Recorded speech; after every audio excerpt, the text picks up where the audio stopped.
நீங்கள் பார்த்துக் கொண்டிருப்பது நியூஸ் 21 செய்திகள். தமிழ்நாடு செய்திகளை உடனுக்குடன் தெரிந்து கொள்ள நியூஸ் 21 செய்திகளை பாருங்கள். உண்மை, உழைப்பு, உயர்வு. ஸ்ரீ முஷ்ணம் அருகே அக்காவை கொன்ற தங்கை கள்ளக்கதர் விவகாரத்தில் பயங்கரம். கடலூர் மாவட்டம் சேத்தியத்தோப்பு காவல் உட்கோட்டம் சோழந்தரம் அருகே அண்ணா நகர் பகுதியை சேர்ந்தவர் சங்கீதா.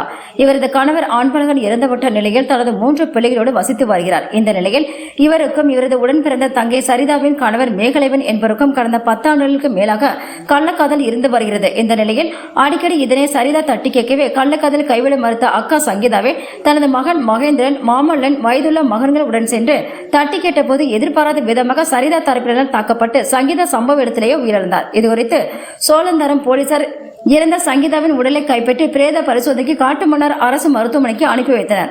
இந்த சம்பவத்தில் ஈடுபட்ட சரிதா மற்றும் அவரது 2 மகன்களை பிடித்து விசாரணை செய்து வருகின்றனர். இச்சம்பவம் அப்பகுதியில் பெரும் வரவேற்பை ஏற்படுத்தி வருகிறது. நியூஸ் 21 செய்திகளுக்காக கடலூர் செய்தியாளர் முருகானந்தம்.